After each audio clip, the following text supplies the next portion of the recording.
साक्षी के ससुराल वाले हरी सब्जी के दीवाने थे। साक्षी को उनके लिए हर वक्त हरी सब्जी ही बनानी पड़ती थी, जिससे उसका आधे से अधिक वक्त किचन में गुजरता था। क्या साक्षी को कभी हरी सब्जी बनाने से फुर्सत मिल पाएगी? जानने के लिए देखिए हमारी कहानी ससुराल में सिर्फ हरी सब्जियां। रमन और सावित्री एक दूसरे से बात कर रहे होते हैं।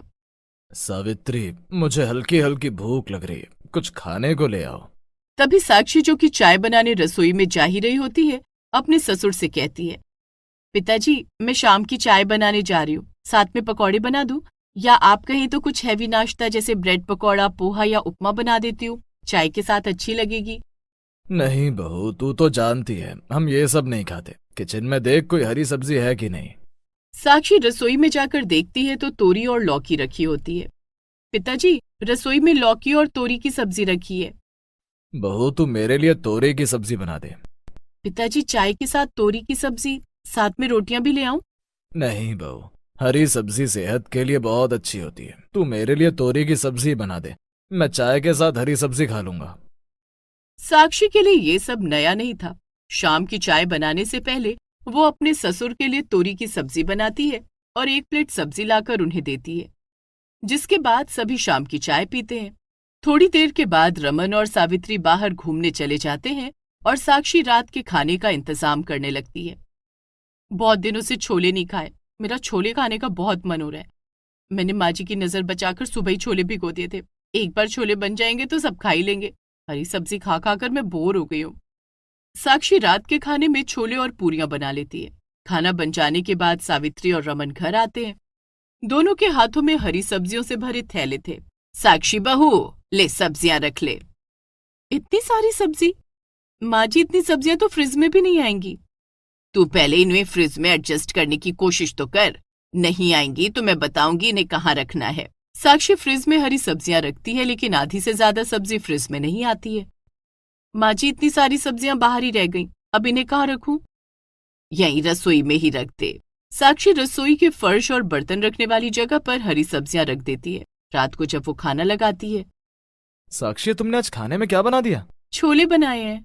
क्यों, घर में कोई हरी सब्जी नहीं थी क्या? अगर नहीं थी तो मुझसे कह देती, मैं ऑफिस से लौटते वक्त हरी सब्जी ले आता। ऐसी बात नहीं है, मेरा छोले खाने का बहुत मन हो रहा था और फिर हम हरी सब्जी तो रोज खाते हैं। मैंने सोचा क्यों ना आज कुछ डिफरेंट हो जाए। साक्षी, तुम तो जानती हो कि हम लोग हरी सब्जी के बिना खाना नहीं खाते। साक्षी बहू, जा जाकर हरी सब्जी बना ला। माँ जी, अभी? अब छोले के साथ रोटी थोड़ी खाई जाएगी। फ्रिज में पालक रखे हैं, जाकर पालक की सब्जी बना ला। अब साक्षी को दोबारा से सब्जी बनानी पड़ती है। क्या यार, मेरे ससुराल वाले एक दिन हरी सब्जी नहीं खाएंगे तो कौन सा आसमान टूट पड़ेगा। दोबारा से सब्जी बनानी पड़ रही है, और मैंने जो छोले बनाए हैं उसका क्या होगा? मन ही मन में बुदबुदाती हुई साक्षी पालक की सब्जी बनाकर लाती है, जिसके बाद उसके ससुराल वाले खाना खाते हैं। इसी तरह एक दिन कुशल रात का खाना खाने के बाद ऑफिस का काम कर रहा होता है। काम करते करते काफी देर हो जाती है और उसे फिर से भूख लग जाती है। वो नींद में सो चुकी साक्षी को जगाता है। साक्षी, सुनो ना, उठो ना। साक्षी की नींद खुल जाती है। क्या बात है कुशल? मुझे भूख लगी है, कुछ बना दो ना। साक्षी घड़ी की ओर देखती है तो रात के 1 बज रहे थे। अभी क्या बना दूं? मैगी बना देती हूँ। मैगी? हमारे घर में मैगी कहाँ से आई? मैं लेकर आई थी। तुम तो जानती हो साक्षी कि हम लोग ये सब नहीं खाते। तो मेरे लिए कोई हरी सब्जी बना दो। हरी सब्जी? हाँ, कोई हरी सब्जी बना दो, मैं रोटी के साथ खा लूंगा। अब रात के 1 बजे साक्षी को फिर से खाना बनाना पड़ता है। वो कुशल के लिए भिंडी की सब्जी और रोटियां बनाती है। हरी सब्जी के प्रति साक्षी के ससुराल वालों की दीवानगी दिन पर दिन बढ़ती जा रही थी। संडे के दिन कुशल बाजार जाता है और इतनी सारी हरी सब्जी उठाकर ले आता है कि घर में रखने की जगह नहीं होती है। इतनी सारी हरी सब्जियां? आज आपने पूरी मंडी खरीद ली क्या? अरे साक्षी, घर में हरी सब्जियों का स्टॉक होना जरूरी है। क्या पता कब कौन सी हरी सब्जी खाने का दिल हो जाए। एक तरफ इतनी सारी हरी सब्जियां देखकर साक्षी परेशान हो रही होती है, तो वहीं दूसरी तरफ उसके सास ससुर इतने खुश हो रहे होते हैं जैसे उनकी तो लॉटरी लग गई हो। ओहो कुशल बेटे, तूने ये काम बहुत अच्छा किया, घर में हरी सब्जियों की दुकान लगा दी। इतनी सारी हरी सब्जियां देखकर मेरा तो दिल खुश हो गया। माँ, अब ये सारी सब्जियों को रखने का जिम्मा तुम्हारा। तू चिंता मत कर, मैं सारी सब्जियों को अच्छी तरह से रख दूंगी। सावित्री सारी हरी सब्जियां लेकर किचन में जाती है।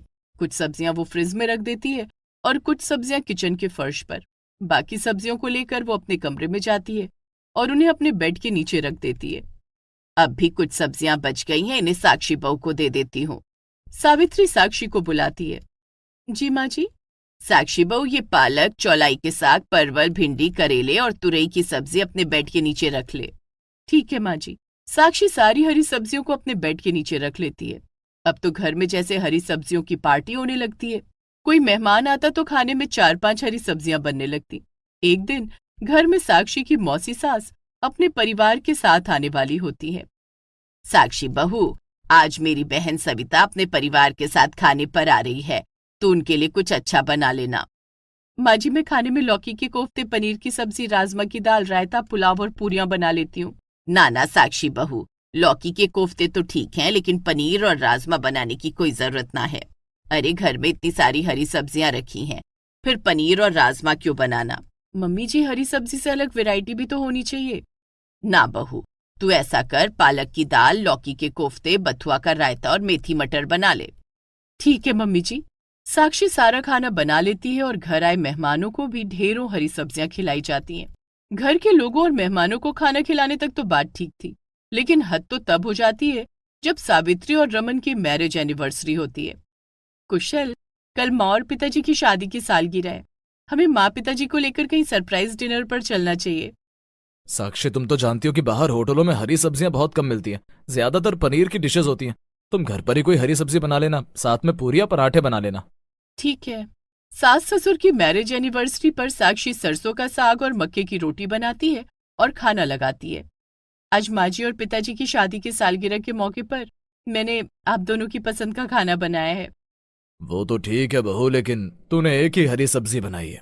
खाने में कम से कम 4-5 तरह की हरी सब्जियां होनी चाहिए। हाँ साक्षी, ऐसा करो, फटाफट से मसाला भिंडी बना लो और परवल फ्राई करके ले आओ। तब तक हम इंतजार कर रहे हैं। ठीक है। खाने के टेबल पर बैठ चुकी साक्षी को खाने से उठकर 2 तरह की हरी सब्जियां बनानी पड़ती हैं। अपने ससुराल वालों की हरी सब्जी प्रेम से परेशान साक्षी उन्हें सुधारने की कोशिश करती है। एक दिन सावित्री नहाने जा रही होती है। उससे पहले वो अपने कपड़े निकालने के लिए अपनी अलमारी खोलती है, लेकिन अलमारी खोलते ही उसके मुंह से जोर से चीख निकल जाती है। स स स स स स अरे सावित्री, क्या बात है? अलमारी में तुमने सांप देख लिया क्या? रमन के मुंह से सांप सुनते ही कुशल भागा भागा वहां आता है। कहाँ है सांप, कहाँ है? माँ, तुम वहां से हटो, मैं सांप को भगाता हूँ। अरे सांप नहीं, अब मेरी अलमारी में सब्जियां रखी हुई हैं। अलमारी में सब्जियां?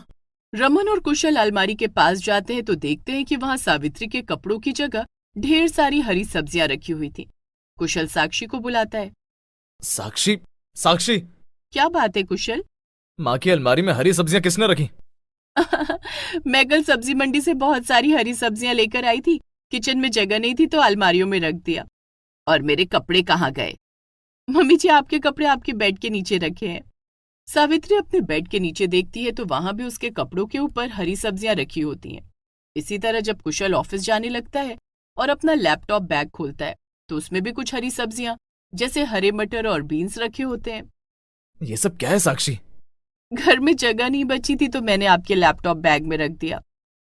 साक्षी अब तीनों वक्त के खाने में 3-4 तरह की हरी सब्जियां बनाने लगती है, जिससे सब्जियां बहुत जल्द खत्म हो जाती हैं। एक रात जब सभी लोग खाना खाकर सो जाते हैं तब साक्षी कुशल को जगाती है। कुशल, उठो, जल्दी उठो। क्या बात है साक्षी, क्यों जगाया मुझे? बहुत जरूरी काम है। क्या काम है?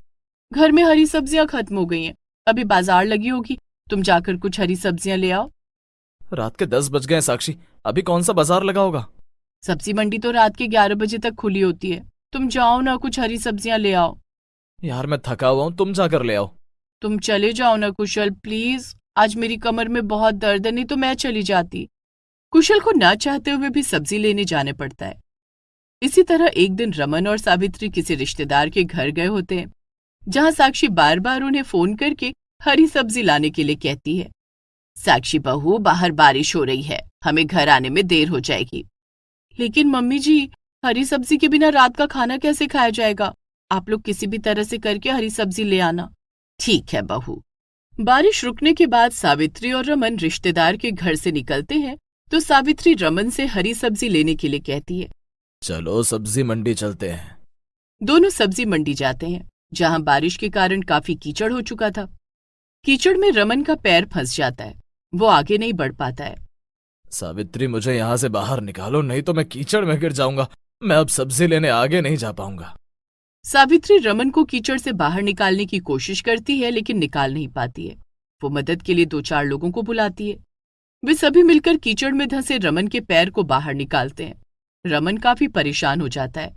आज तो बाल बाल बच गया, वरना कीचड़ में गिर ही जाता। तुम्हें किसने कहा यहाँ आने के लिए? बहू ने कहा था कि घर में कोई हरी सब्जी नहीं है। बहू से कह देना आज खाने में हरी सब्जी की जगह कुछ और बना ले। मुझे नहीं खानी ऐसी हरी सब्जी।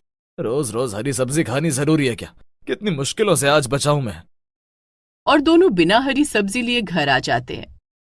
माँ जी, हरी सब्जी कहाँ है? साक्षी बहू, आज से घर में हरी सब्जी आनी कोई जरूरी नहीं है। तेरा जो दिल करे वो बना लिया कर, हम सब खा लेंगे।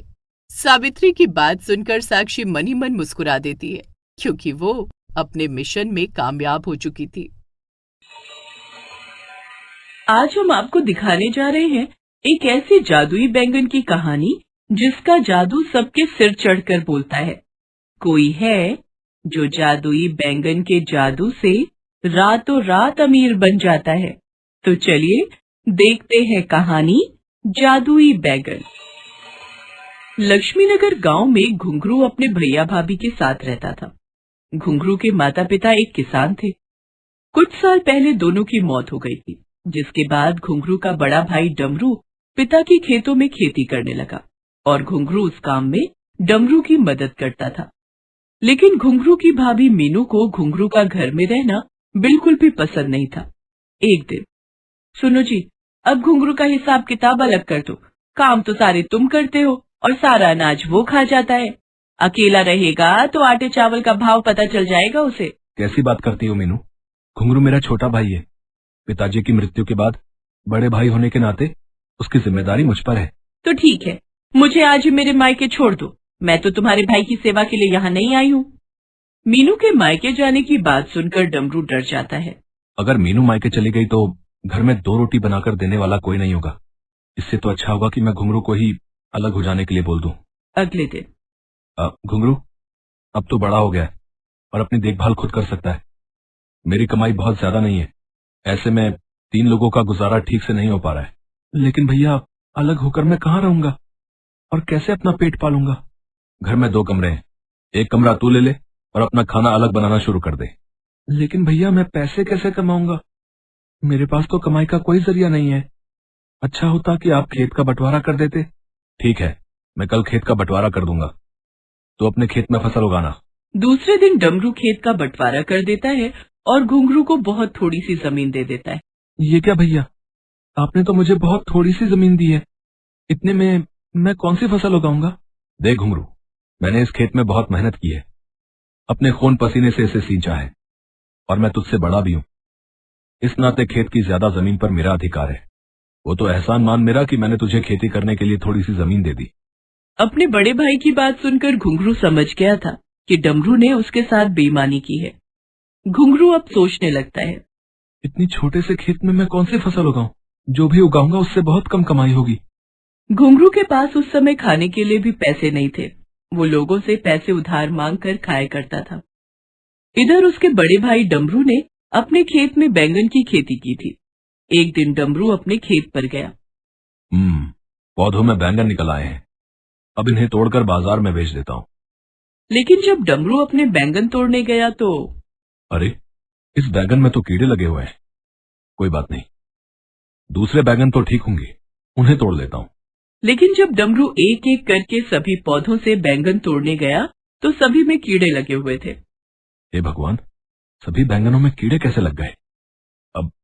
अब मैं इन कीड़े लगे हुए बैंगनों का क्या करूंगा? डमरू अपने मन में कुछ सोचता है। फिर वो सभी बैंगनों को तोड़कर एक टोकरी में रखकर उन्हें घुंघरू के पास ले जाता है। घुंघरू, तेरे खेत में अभी कोई फसल नहीं है ना, इसलिए मैं अपने खेत के बैंगन लेकर आया हूँ। इन बैंगनों को ले जाकर बाजार में बेच दे। जो पैसे मिलेंगे उससे तू अपने खेत में बोने के लिए बीज खरीद लेना। घुंघरू को नहीं पता था कि उन बैंगनों में कीड़े लगे हुए हैं, इसलिए घुंघरू उन बैंगनों को लेकर बाजार चला गया और उन सबको बेच दिया। उस दिन घुंघरू के सारे बैंगन बिक गए और उसकी टोकरी में सिर्फ एक ही बैंगन बचा था। घुंघरू ने उस बैंगन को भी बेचने की कोशिश की, लेकिन वो आखिरी बैंगन किसी ने भी नहीं खरीदा। इस बैंगन को मैं अपने साथ ले जाता हूँ। आज मैं इस बैंगन की सब्जी बनाकर खा लूंगा। वैसे भी कई दिनों से उधार मांगकर खा रहा हूँ। ऐसा सोचकर घुंघरू उस बचे हुए बैंगन को लेकर अपने घर आ जाता है। घर जाकर घुंघरू उस बैंगन को जैसे ही काटने लगता है, उसमें से आवाज आती है।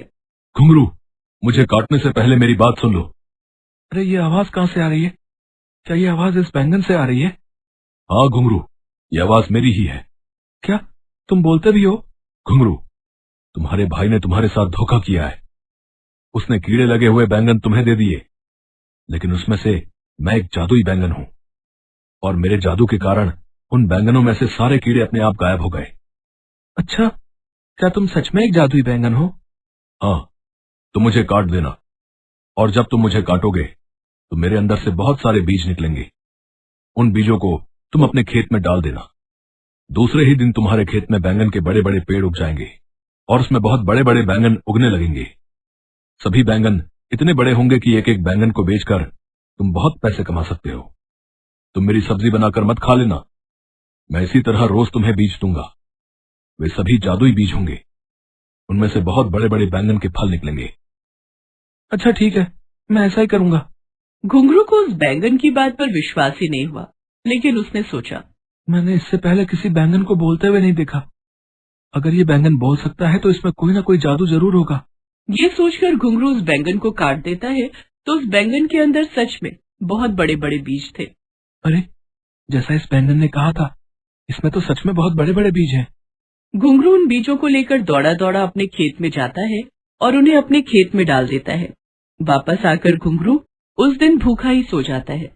दूसरे दिन सुबह सुबह उठकर घुंघरू अपने खेत में जाता है और वहां उसने जो देखा उसे अपनी आंखों पर विश्वास ही नहीं हुआ। उसकी खेत में बड़े बड़े पेड़ उगाए थे और सभी पेड़ों में बड़े बड़े बैंगन के फल लगे हुए थे। अरे वाह, एक ही रात में बीज से इतने बड़े बड़े पेड़ बन गए और इनमें बैंगन भी आ गए। जल्दी जल्दी इन बैंगनों को तोड़ लेता हूँ और बाजार में बेच दूंगा। घुंघरू उन बैंगनों को जल्दी जल्दी तोड़कर एक टोकरी में भरने लगता है, लेकिन वो बैंगन इतने बड़े बड़े थे कि उसकी एक टोकरी बहुत जल्दी भर जाती है। वो दूसरी टोकरी में बैंगन भरने लगा और धीरे धीरे उसने कई टोकरियों में बैंगन भर लिए। अरे, ये तो 4 टोकरी बैंगन हो गए। मैं तो एक बार में एक ही टोकरी बैंगन ले जा सकता हूँ। अब इन बैंगनों को बारी बारी से बेचना पड़ेगा। घुंघरू पहले एक टोकरी लेकर बाजार जाता है और वहां बैंगन बेचने लगता है। अरे भाई, ये इतने बड़े बड़े बैंगन तुम कहाँ से लेकर आए हो भाई? मैंने इतने बड़े बैंगन पहले कभी नहीं देखे। कैसे देखोगे बाबूजी, ये जादुई बैंगन है। इन बैंगनों की भाजी खाओगे तो उंगलियां चाटते रह जाओगे। इन्हें लेकर तो जाओ, एक बार खाओगे तो रोज मेरे बैंगन खरीदने आओगे। ऐसा है तो मुझे 1 किलो बैंगन दे दो भाई। घुंघरू के एक एक बैंगन 4 किलो के थे। घुंघरू एक बैंगन में से 1 किलो बैंगन काटकर उस ग्राहक को दे देता है। बाजार में घुंघरू के बड़े बड़े बैंगनों को देखने के लिए लोगों की ऐसी भीड़ उमड़ पड़ी जैसे कोई मेला लगा हो। उसके सारे बैंगन हाथों हाथ बिक गए।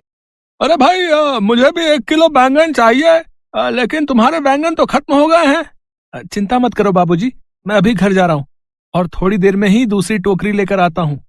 आप बस थोड़ी देर यहीं रुको, मैं अभी गया और अभी आया। इस तरह घुंघरू की दूसरी बैंगन की टोकरी भी बिक गई। सुबह से शाम तक घुंघरू ने चारों टोकरी के बैंगन बेच डाले और उस दिन उसने ढेर सारे पैसे भी कमाए।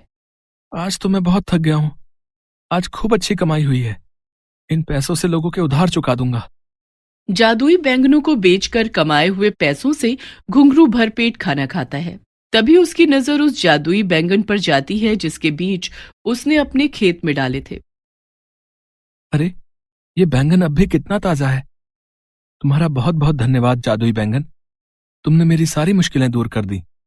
ये तो शुरुआत है घुंघरू, आगे आगे देखते जाओ कि कैसे जादुई बैंगनों को बेचकर तुम गांव के सबसे धनी आदमी बन जाओगे। वो तो ठीक है, लेकिन बार बार टोकरी लेकर जाने और आने में मैं बहुत थक गया हूं। तो तुम एक ठेला क्यों नहीं खरीद लेते? उस ठेले पर सारे बैंगन एक साथ रखकर बेच देना। हाँ, अब मैं ऐसा ही करूंगा। घुंघरू के खेत में दूसरे दिन भी ढेर सारे बड़े बड़े बैंगन के फल आ गए थे। घुंघरू उसी समय बाजार जाकर अपने लिए एक ठेला खरीद लेता है। घुंघरू ठेले को लेकर घर आ जाता है और सारे जादुई बैंगनों के उस ठेले पर लेकर गांव-गांव में घूमकर जादुई बैंगन बेचने लगता है। तभी उसके बड़े भाई डमरू की नजर उस पर पड़ती है। अरे घुंघरू, तू इतने बड़े बड़े बैंगन कहाँ से लाया है? भैया, उस दिन आपने जो मुझे बैंगन बेचने के लिए दिए थे ना, उन्हीं बैंगनों का बीज मैंने अपने खेत में डाला था। ये बैंगन उसी बीज से फले हैं। डमरू अपने मन में सोचता है कि उसने तो घुंघरू को कीड़े लगे हुए बैंगन दिए थे, फिर उसमें से इतने बड़े बड़े और ताजे बैंगन कैसे हो सकते हैं। डमरू भागकर घुंघरू के खेत में जाता है। वहां उसने देखा कि उसके खेत में तो बहुत बड़े बड़े पेड़ थे। क्या ये पेड़ बैंगन के? लेकिन मैंने तो बैंगन के इतने बड़े पेड़ कभी नहीं देखे। ये कैसे हो सकता है? क्यों ना मैं इन पेड़ों को काट दूं। जलन के मारे डमरू एक कुल्हाड़ी लेकर उन पेड़ों को काट देता है। शाम को घुंघरू जब सारे बैंगन बेचकर घर आता है तो उसने देखा कि उसके जादुई बैंगनों के पेड़ को किसी ने काट दिया। घुंघरू जोर जोर से रोने लगा। तभी उस जादुई बैंगन ने कहा, रो क्यों रहे हो घुंघरू? बैंगन के पेड़ ही तो काटे हैं, बीज तो अब भी तुम्हारे पास हैं। और इतना कहते ही जादुई बैंगन ने डमरू को ढेर सारे बीज दिए और कहा, इन्हें अपने खेत में डाल दो, कल सुबह मेरा जादू देखना।